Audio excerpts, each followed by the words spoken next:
Hi friends, +2 biology സ്റ്റുഡൻസിന്റെ exam ഒക്കെ കഴിഞ്ഞ് അവർ ഒന്ന് റിലാക്സ്ഡ് ആയിട്ടിരിക്കുന്ന ടൈമാണ്. എന്തായാലും ഒബ്വിയസ്ലി സയൻസ് സ്ട്രീം എടുത്ത സ്റ്റുഡൻസ് കൂടുതലും ചൂസ് ചെയ്യുക മെഡിക്കൽ സ്ട്രീം, മെഡിക്കൽ മേഖലയായിരിക്കും. MBBS ചൂസ് ചെയ്യാൻ അല്ലെങ്കിൽ MBBSലോട്ട് തിരിയാൻ ആഗ്രഹമില്ലാത്തവര് കൂടുതലും ആൾക്കാർ ചൂസ് ചെയ്യുന്നത് പാരാമെഡിക്കൽ അലൈഡ് സെക്ടേഴ്സിലുള്ള കോഴ്സുകൾ തന്നെയാണ്. മെഡിക്കൽ ഫീൽഡ് ചൂസ് ചെയ്യുകയും വേണം, അതുപോലെ തന്നെ എബ്രോഡൊക്കെ പോവുകയും വേണം, എന്നാൽ നല്ല സ്കോപ്പും വേണം. അങ്ങനെ ഒരു കോഴ്സ് ഉണ്ടാകുമോ? ഇങ്ങനെയൊക്കെ കൺഫ്യൂസ്ഡ് അടിച്ചിരിക്കുന്നവരാണെന്നുണ്ടെങ്കിൽ തീർച്ചയായിട്ടും നിങ്ങൾക്ക് പറ്റിയ ഒരു ബെസ്റ്റ് ഓപ്ഷൻ ആണ് ഞാൻ ഇന്ന് പറയാൻ പോകുന്നത്. ഏത് കോഴ്സാണല്ലേ? BSc emergency medical technology.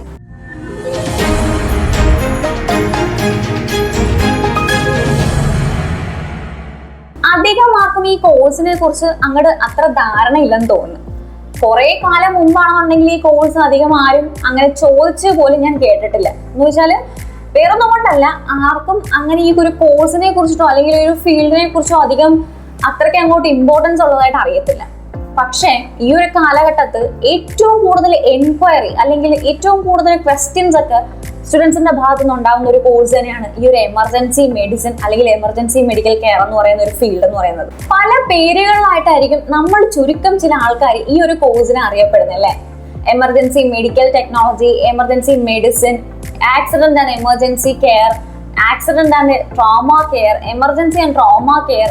So ഇങ്ങനെ ഒരുപാട് പേരിലാണ് പല പല സ്റ്റേറ്റുകളിൽ ഈ ഒരു കോഴ്സിനെ അറിയപ്പെടുന്നത്. നോർമലി ഒരു പല പല പേരാണെങ്കിലും കണ്ടന്റ് എല്ലാം സെയിം തന്നെയാണ് കേട്ടോ. സോ എമർജൻസി കെയർ അല്ലെങ്കിൽ എമർജൻസി മെഡിസിൻ എന്ന് പറഞ്ഞ ഒരു ഫീൽഡ് ചൂസ് ചെയ്തതുകൊണ്ട് എന്തായിരിക്കും benefit? After completing the course നമുക്ക് ഏതൊക്കെ ഫീൽഡിൽ എങ്ങനെയൊക്കെ ആയിരിക്കും, കോഴ്സിനകത്ത് എന്തൊക്കെയാണ് ഇൻക്ലൂഡിങ് വരുന്നത്, കോഴ്സ് എടുത്തു കഴിഞ്ഞാൽ എബ്രോഡൊക്കെ സ്കോപ്പ് ഉണ്ടാകുമോ, ലൈഫ് സെറ്റിൽ ആകുമോ, ഇങ്ങനെയൊക്കെ കുറെ ഡൗട്ട് ക്വസ്റ്റ്യൻസും ഒക്കെ കാണും. അപ്പൊ ഇതൊക്കെ നമുക്കൊന്ന് ക്ലാരിഫൈ ചെയ്യണ്ടേ? അപ്പൊ നമുക്ക് ഈ ഒരു ക്വസ്റ്റ്യൻസും അല്ലെങ്കിൽ ഈ ഒരു തുടർന്നുള്ള ഈ ഡൗട്ട്സുകളൊക്കെ ഒന്ന് നമുക്ക് നോക്കാം. എമർജൻസി മെഡിസിൻ അല്ലെങ്കിൽ എമർജൻസി ഡിപ്പാർട്ട്മെന്റ് എന്ന് പറഞ്ഞ ഈ ഒരു ഡിപ്പാർട്ട്മെന്റിന്റെ ഒരു ഇമ്പോർട്ടൻസ് നമുക്ക് ഏകദേശം 2022 മുതലാണ് നമുക്ക് ഈ ഒരു ഇമ്പോർട്ടൻസ് മനസ്സിലാവാൻ തുടങ്ങിയത് കേട്ടോ.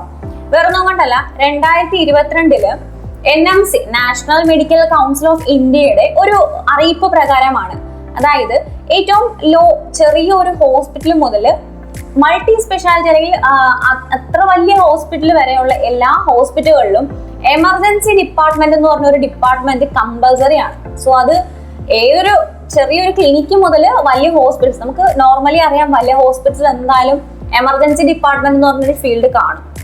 ചെറിയ ക്ലിനിക്സിൽ അല്ലെങ്കിൽ ചെറിയൊരു പ്രൈവറ്റ് ഹോസ്പിറ്റൽസിലൊക്കെയാണ് നമുക്ക് കാണാനായിട്ട് ഇതൊരു ചാൻസ് കുറവ്. സോ അതുകൊണ്ട് തന്നെയാണ് NMC മെയിൻ ആയിട്ട് ഈ ഒരു 2022 ഇങ്ങനെ ഒരു ആശയം കൊണ്ടുവന്നത് തന്നെ. അപ്പൊ 2022 ശേഷം ഉള്ള എല്ലാ ഒരു ചെറിയ ഹോസ്പിറ്റൽസ് മുതൽ ഈ ഒരു എമർജൻസി ഡിപ്പാർട്ട്മെന്റ് മാൻഡേറ്ററി ആക്കി. നമ്മുടെ ഇന്ത്യയിൽ ഈ 2022 മുതലാണ് ഇത് കൊണ്ടുവന്നിട്ടുണ്ടെങ്കിലും എബ്രോഡ് UK, കാനഡ, ഓസ്ട്രേലിയ അങ്ങനെയുള്ള കൺട്രീസിലൊക്കെ നേരത്തെ തന്നെ ആദ്യകാലം മുതൽക്ക് തന്നെ ഈ ഒരു എമർജൻസി ഡിപ്പാർട്ട്മെന്റ് എന്ന് പറഞ്ഞൊരു ഡിപ്പാർട്ട്മെന്റിന് അത്രയ്ക്ക് ഇമ്പോർട്ടൻസ് ഉള്ളൊരു എബ്രോഡ് കൺട്രീസ് ഒക്കെയാണ് ഈ പറഞ്ഞ കൺട്രീസ് എന്ന് പറയുന്നത്. കാരണം നമ്മൾ നോക്കിക്കഴിഞ്ഞാൽ എബ്രോഡ് കൺട്രീസിൽ ഈ ഒരു പറഞ്ഞ കൺട്രീസിലൊക്കെ ഹോസ്പിറ്റൽസിൽ ഈ ഒരു എമർജൻസി ഡിപ്പാർട്ട്മെന്റ് ഇല്ലാത്ത ഹോസ്പിറ്റൽസ് എടുക്കാൻ നോക്കിക്കഴിഞ്ഞാൽ ചുരുക്കം ചിലതേ കാണത്തുള്ളൂ.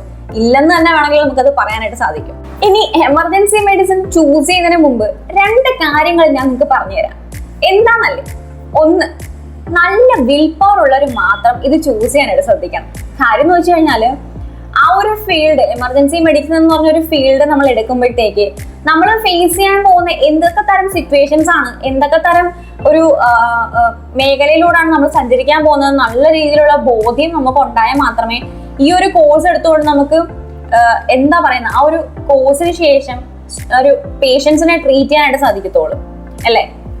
നല്ല വിൽ പവർ ഇല്ലാത്ത ഒരു സ്റ്റുഡന്റ് ആണെന്നുണ്ടെങ്കിൽ പിന്നെ ആ കോഴ്സ് എടുത്തത് കൊണ്ട് യാതൊരു പ്രയോജനം വരത്തില്ല. അത് മാത്രമല്ല, രണ്ടാമത് വേണ്ടത് മെന്റൽ എബിലിറ്റി അല്ലെങ്കിൽ മെന്റലി ഒരു ഫിറ്റ് ആയിരിക്കണം ആ ഒരു സ്റ്റുഡന്റ് എന്ന് പറയുന്നത്. മീൻസ് ആ ഒരു സിറ്റുവേഷൻസ് അത്രത്തോളമുള്ള സിറ്റുവേഷൻസിലൊക്കെയാണ് ആ ഒരു കുട്ടി കടന്നു പോകാനായിട്ട് പോകുന്നത്.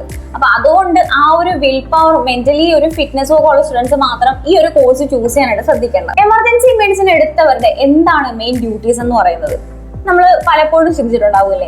ഒബ്വിയസ്ലി ഇവരെ മെയിൻ ഡ്യൂട്ടി എന്ന് പറയുന്നത് ലൈഫ് സേവിങ് ഡ്യൂട്ടി തന്നെയാണ്. അതായത് ഏതെങ്കിലും ഒരു എമർജൻസി സിറ്റുവേഷനിലുള്ള ഒരു പേഷ്യന്റിനെ ഹോസ്പിറ്റലിൽ കൊണ്ടുവന്നു കഴിഞ്ഞാൽ, എമർജൻസി സിറ്റുവേഷൻ എന്ന് ഉദ്ദേശിക്കുന്നത് ഇൻ കേസ് ഒരു ആക്സിഡൻസോ അല്ലെങ്കിൽ ഹാർട്ട് അറ്റാക്കോ അങ്ങനെ എന്തെങ്കിലും ഒരു ഇഷ്യൂസ് ഫേസ് ചെയ്യുന്ന ആൾക്കാരെ ഹോസ്പിറ്റലിൽ കൊണ്ടുവന്നു കഴിഞ്ഞാൽ ആദ്യത്തെ ഒരു 15 മിനിറ്റ് അവരെ ടേക്ക് കെയർ ചെയ്യേണ്ടതും അവരെ ഒരു നോർമൽ ലൈഫിലോട്ട് കൊണ്ടുവരേണ്ടതും, അതായത് അവരെ ഒന്ന് സ്റ്റെബിലൈസ് ചെയ്ത് കൊണ്ടുവരേണ്ടത് ഈ ഒരു എമർജൻസി ഡിപ്പാർട്ട്മെന്റ് അല്ലെങ്കിൽ എമർജൻസി കോഴ്സ് കഴിഞ്ഞ ഈ ഒരു സ്റ്റുഡൻസിന്റെ ഡ്യൂട്ടിയാണ്. സോ ഇതുകൊണ്ട് തന്നെയാണ് the best 15 minutes in all departments എന്ന് എമർജൻസി ഡിപ്പാർട്ട്മെന്റിനെ നമ്മൾ അറിയപ്പെടുന്നത്. ആദ്യത്തെ 15 മിനിറ്റ് ആ ഒരു പേഷ്യന്റിനെ സംബന്ധിച്ചിടത്തോളം ഏറ്റവും വലിയ ക്രിട്ടിക്കൽ ആയിട്ടുള്ള ഒരു മൊമെന്റ് തന്നെയാണ്. സോ ആ ഒരു 15 മിനിറ്റിൽ ആ ഒരു പേഷ്യന്റിന്റെ ലൈഫ് സേവ് ചെയ്യുക തന്നെയാണ് ഏറ്റവും ഇമ്പോർട്ടന്റ് എന്ന് പറയുന്നത്.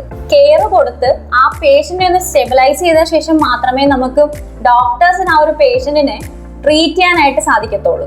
സോ ഹോസ്പിറ്റൽസിൽ മാത്രമല്ല ഈ ഒരു എമർജൻസി മെഡിസിൻ കഴിഞ്ഞ സ്റ്റുഡന്റിന്റെ ഒരു റോള് വരുന്നെന്ന് പറയുന്നത്. ക്രിട്ടിക്കൽ കെയർ ആയിട്ടുള്ള പേഷ്യൻസിനെ അതുപോലെ തന്നെ ഹോസ്പിറ്റൽസിൽ ഷിഫ്റ്റ് ചെയ്യാം എന്നുള്ളൊരു ഘട്ടം വന്നു കഴിഞ്ഞാൽ ഇവിടെയും അവർക്കൊരു റോള് വരുന്നുണ്ട്. അതായത് ഹോസ്പിറ്റൽസിൽ നിന്ന് ഷിഫ്റ്റ് ചെയ്യുന്ന ടൈമിലുള്ള പേഷ്യന്റ് കെയർ, അതുപോലെ തന്നെ ആ ഒരു ട്രാൻസ്പോർട്ടേഷൻ ടൈമിലുള്ള പേഷ്യന്റ് കെയർ, ഇതെല്ലാം ഇവർ തന്നെയാണ് നോക്കേണ്ടത്. സോ ഒരു BSc എമർജൻസി മെഡിസിൻ കഴിഞ്ഞ സ്റ്റുഡന്റിന്റെ ഡ്യൂട്ടീസ് എന്നൊക്കെ പറയുന്നത് നമ്മൾ ഈ പറഞ്ഞ കാര്യങ്ങളൊക്കെയാണ് മെയിൻ ആയിട്ട് വരുന്നത്. നോർമലി ഉള്ള പാരാമെഡിക്കൽ കോഴ്സ് പോലെ തന്നെ 3 വർഷ course plus 1 year compulsory internship, അതായത് ടോട്ടൽ 4 വർഷത്തെ കോഴ്സാണ് നമുക്ക് ഈ ഒരു BSc എമർജൻസി മെഡിസിൻ ടെക്നോളജി എന്ന് പറഞ്ഞ കോഴ്സിനകത്തും മെയിൻ ആയിട്ട് വരുന്നത്. +2 ബയോളജി സയൻസിന് 50% മുകളിൽ മാർക്കുള്ള സ്റ്റുഡൻസിന് ഈ ഒരു കോഴ്സിന് അപ്ലൈ ചെയ്യാനായിട്ട് പറ്റുന്നതാണ്. BSc എമർജൻസി മെഡിസിൻ ടെക്നോളജി ഈ ഒരു കോഴ്സ് കഴിഞ്ഞ സ്റ്റുഡൻസിന് ഹയർ സ്റ്റഡീസ് ഓപ്ഷൻസ് ആയിട്ട് MSc ഉണ്ട്, അതുപോലെ MPhil ഉണ്ട്, പിന്നെ PhD ഈ ഒരു പ്രോഗ്രാംസിലൊക്കെ ഹയർ സ്റ്റഡീസ് ഓപ്ഷൻസ് ആയിട്ട് ചൂസ് ചെയ്യുന്നതാണ്. നെക്സ്റ്റ് നമ്മൾ നോക്കുന്നത് എമർജൻസി മെഡിസിൻ ഈ ഒരു കോഴ്സിനകത്ത് മെയിൻലി നമ്മൾ പഠിക്കുന്ന എന്തൊക്കെ തരം സബ്ജക്ട്സുകളാണ് കവറപ്പ് ആവുന്നത്, ഈ ഒരു കാര്യങ്ങളൊക്കെയാണ്. അതായത് നമ്മൾ നോർമലി ഒരു പാരാമെഡിക്കൽ കോഴ്സിനെ സംബന്ധിച്ച് നോക്കുകയാണെന്നുണ്ടെങ്കിൽ നോർമലി പഠിക്കുന്ന കുറെ സബ്ജക്ട്സ് ഉണ്ട്. Anatomy, physiology, biochemistry, microbiology, pharmacology, ഇങ്ങനെയുള്ള കാര്യങ്ങൾ തന്നെയാണ് ഇതിനകത്തും വരുന്നത്. അഡീഷണലി വരുന്നതെന്ന് പറഞ്ഞാൽ introduction to emergency medicine and surgery techniques, emergency സർവീസസിനെ കുറിച്ച് ഇതിനകത്ത് പഠിക്കുന്നുണ്ട്. അതായത് paediatric service, psychiatric service, geriatric service, obstetric service, ഇപ്പൊ ഇങ്ങനെയുള്ള കാര്യങ്ങൾ, ഈ ഒരു കാര്യങ്ങളും നമുക്ക് ഇതിനകത്ത് അഡീഷണലി പഠിക്കുന്നുണ്ട്. അപ്പൊ മെയിൻ ആയിട്ട് എമർജൻസി റിലേറ്റ് ചെയ്ത കാര്യങ്ങളാണ് കുറച്ചും കൂടെ ഡീപ്പായിട്ടും ഇൻഡെപ്ത് ആയിട്ട് ഇതിനകത്ത് പഠിക്കാനായിട്ട് വരുന്നത്. സോ ഈ ഒരു എമർജൻസി കോഴ്സ് കഴിഞ്ഞ ഒരു സ്റ്റുഡന്റിന് ഇന്ത്യക്കകത്തും പുറത്തും എബ്രോഡ് എന്നൊക്കെ പറയുമ്പോഴത്തേക്കും നല്ല രീതിയിൽ സ്കോപ്പ് ഉള്ള ഒരു കോഴ്സും കൂടാണ്. ഞാൻ നേരത്തെ പറഞ്ഞ പോലെ ഇന്ത്യക്ക് അകത്തൊക്കെ ഈ ഒരു എമർജൻസി ഡിപ്പാർട്ട്മെന്റ് ഡെവലപ്ഡ് ആയി വരുന്നേ ഉള്ളെങ്കിലും ഫർദർ എബ്രോഡിലോട്ട് നമ്മൾ നോക്കുകയാണെന്നുണ്ടെങ്കിൽ നല്ല വൈഡ് സ്കോപ്പ് ഉള്ള ഒരു ഏരിയ തന്നെയാണ് ഈ എമർജൻസി ഡിപ്പാർട്ട്മെന്റ് എന്ന് പറയുന്നത്. സോ അതുകൊണ്ട് തന്നെ ഇന്ത്യക്ക് അകത്തും എബ്രോഡും ഹോസ്പിറ്റൽസ്, അതായത് casualties, emergency departments, trauma centres, ഇപ്പൊ ഇങ്ങനെയുള്ള കാര്യങ്ങൾ നിങ്ങൾക്ക് വർക്ക് ചെയ്യാനായിട്ട് പറ്റും. ക്ലിനിക്സിൽ വർക്ക് ചെയ്യാൻ പറ്റും, ഷിപ്പിംഗ് ഏരിയയിൽ വർക്ക് ചെയ്യാനുള്ള ചാൻസ് ഒരുപാടുണ്ട്. അതുപോലെ തന്നെ നമുക്ക് എയർപോർട്ട് റിലേറ്റഡ് ആയിട്ടുള്ള ഫീൽഡിൽ വർക്ക് ചെയ്യാൻ, എയർപോർട്ടിൽ വർക്ക് ചെയ്യാനുള്ള ഓപ്ഷൻസ് ഉണ്ട്. എയർപോർട്ടിൽ സോ ഇങ്ങനെയുള്ള ഇൻഡസ്ട്രീസിലൊക്കെ നമുക്ക് എമർജൻസി ഡിപ്പാർട്ട്മെന്റ് എന്ന് പറയുന്ന ഡിപ്പാർട്ട്മെന്റ് വളരെയധികം ഇമ്പോർട്ടന്റ് ആയിട്ടുള്ള ഒരു ഡിപ്പാർട്ട്മെന്റ് ആണ്. അതുകൊണ്ട് തന്നെ എയർപോർട്ട് ഫീൽഡ് വർക്ക് ചെയ്യാൻ പറ്റും, ഷിപ്പിംഗ് ഫീൽഡ് വർക്ക് ചെയ്യാൻ പറ്റും. നിങ്ങൾക്ക് ആംബുലൻസ് സർവീസിൽ, അതായത് air and land ambulance, both എയറിലും ലാൻഡിലും ഉള്ള ആംബുലൻസിൽ വർക്ക് ചെയ്യാൻ പറ്റും.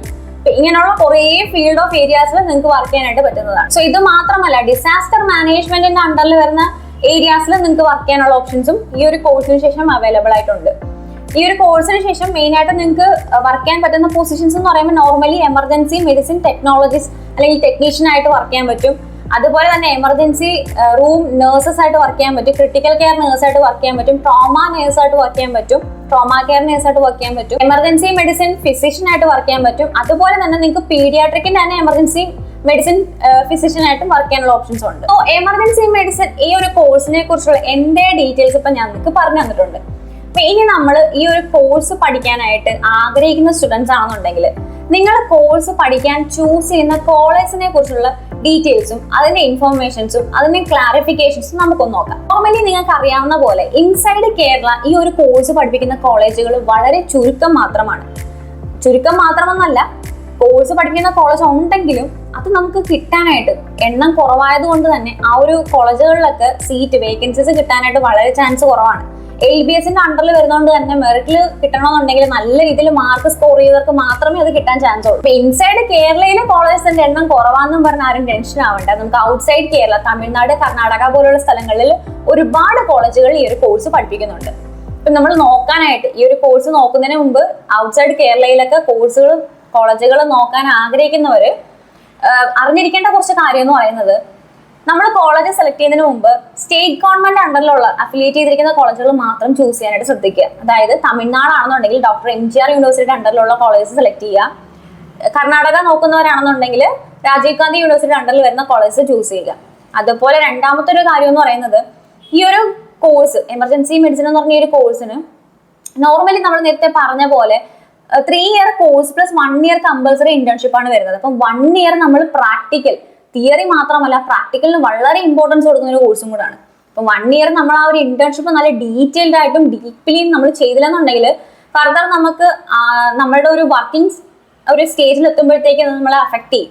അതുകൊണ്ട് തന്നെ കോളേജ് ചൂസ് ചെയ്യുന്നവര് നല്ല രീതിയിൽ ഓൺ ഹോസ്പിറ്റൽസ് ഉള്ള കോളേജും അതുപോലെ മൾട്ടി സ്പെഷ്യാലിറ്റി അല്ലെങ്കിൽ മെഡിക്കൽ കോളേജ് ഒക്കെ ഉള്ള കോളേജസ് മാത്രം ചൂസ് ചെയ്യാനായിട്ട് ശ്രദ്ധിക്കുക. അപ്പൊ BSc എമർജൻസി മെഡിസിൻ ടെക്നോളജിയെ കുറിച്ച് കുറെ കാര്യങ്ങളൊക്കെ നിങ്ങൾക്ക് ക്ലിയർ ആയി കാണും. ഈ ഒരു കോഴ്സിനെ കുറിച്ച് കൂടുതൽ ഡീറ്റെയിൽസും അഡ്മിഷൻ പ്രൊസീജിയർ ആയിക്കോട്ടെ കോളേജിന്റെ ഡീറ്റെയിൽസിനൊക്കെ do connect with ESA education.